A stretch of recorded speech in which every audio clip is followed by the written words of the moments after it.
Do'stlar, bu videoyim o'zidan hojaka yasab olgan insonlarga tegishli bo'ladi. O'zini Xudoga tenglashtirib olgan, o'zidan yana kimlarnidir yasab olgan bir soxta hojakalar to'g'risida bo'ladi. Nimaga aynan bunaqa video olishimga sabab, ana shu hojakani qo'lida ishchi bo'lib ishlaganmiz. Bir katta sexi bor bo'lgan. Ana shu sexda ishlayotgan paytimda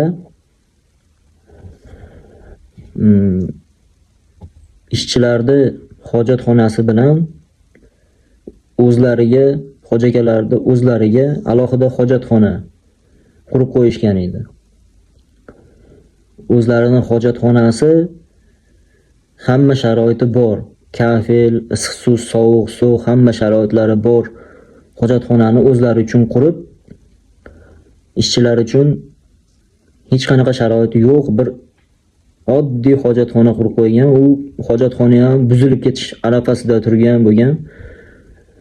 Men u hojatxonani ko'rganimda o'sha jirkanib kirmaganman. Menga alam qilgan joyi, u hojaka o'zini Xudoga tenglashtirib yuradimi yoki ishchilardan ustun qo'yadimi o'zini. U ham oddiy insonligini esidan chiqarib qo'ygan shekilli, o'zlari uchun alohida hojatxona, ishchilar uchun alohida hojatxona. Lekin sharoiti bir xil emas. Na u yerga tozalash uchun ishchi yollamaydi. Ishchilarni o'zi qilish kerakmi yo ishchilar ish qilsinmi yo hojatxonani tozalasinmi? Bechora ishchilar sovuq suvda tahorat olib yuradi. O'zlari issiq suvda mazza qilib tahorat olishadi. Ishchilarga qizig'i yo'q. Ishchilar ham talab qilmaydi. Ishchilar ham talab qilmayapti deb turib, sharoit ham qilib bermaydi. Hojakani vazifasi bir ishchilarni hamma narsasiga mas'ul bo'ladi.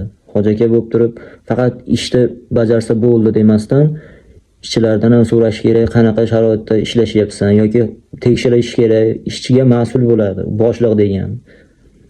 U ishchi ish beryapman deb bo'ldi, qo'ygan narsasi bilan mening ishim yo'q degan gap bo'lmasligi kerak. U narigi dunyoda ham javobgarligi bor narsani.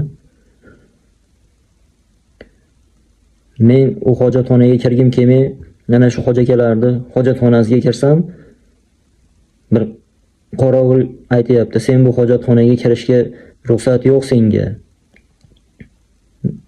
Qaytib kirmagin bu hojatxonaga deyapti. Men begona inson bo'lganda qattiq gaplar gapirib o'rgan bo'lardim, lekin tanishimi, dadasi bo'lganligi uchun, uni hurmati uchun u odamga hech narsa demadim.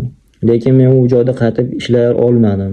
Bunaqa sharoitda men ishlay olmayman. Ishchiga sharoit qilib bermagan hojakalarni men juda yomon ko'raman.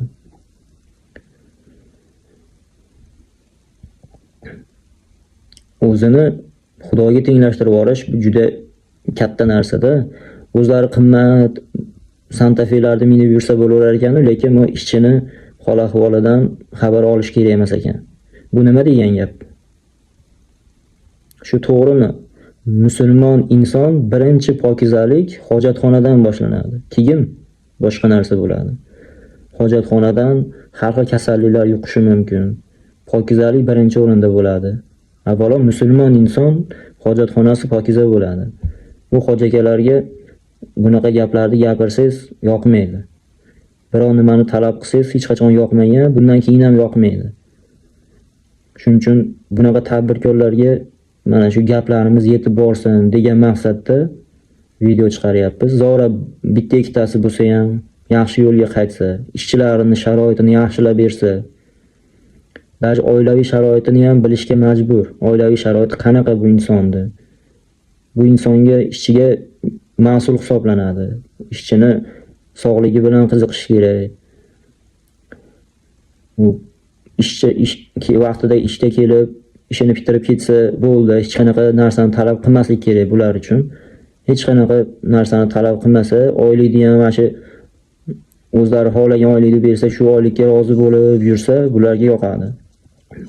Oylikni ko'tar yoki manaqa sharoitlarda qilib ber desangiz hech qachon yoqmaydi. Sen o'zini ish qilyapsan o'zi deydi.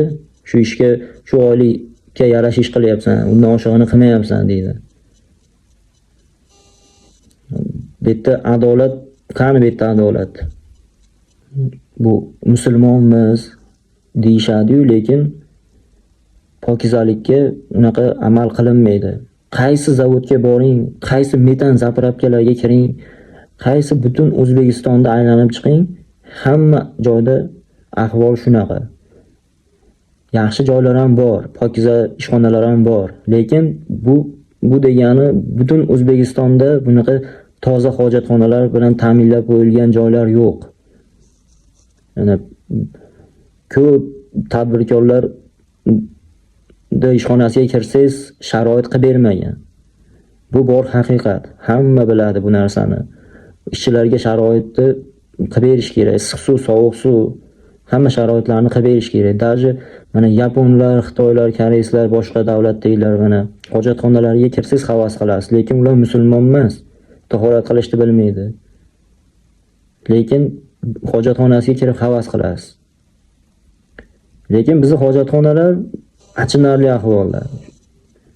Metan zapravkaga kiribman, hojatxonaga 2000 so'm pul so'rayapti. 2000 so'mni berib hojatxonaga kirsam, achinarli ahvolda. Jumrayda suv ham zo'rg'a oqyapti, issiq suv yo'q. Bu hojatxonangizni to'g'irlab qo'ymaysizlarmi? 2000 so'mdan pul olyapsizlar desam, bo'ldi to'g'irlab qo'yamiz deyshadi, lekin ashash turaveradi. Yana bir borganda kirsangiz, xuddi shunday turgan bo'laveradi. Hech bir yangilamaydi. Biznikilarga faqat foyda kelsa bo'ldi-da. Chiqimdan gapirsangiz yoqmaydi. Chiqim qilmasdan faqat kirim bo'laverish kerak. Faqat foyda olaverish kerak, ziyon qilmaslik kerak. Odamni ta'bini xira qiladigan hojatxonaga kirsangiz odamga yoqmaydi-da. O'z fikrlaringizni kommentariyada qoldiringlar. Nima deb o'ylaysizlar? Mana shu hojaga qilayotgan ishlari to'g'rimi? O'z fikrlaringizni yozib qoldiringlar. Men uchun juda muhim.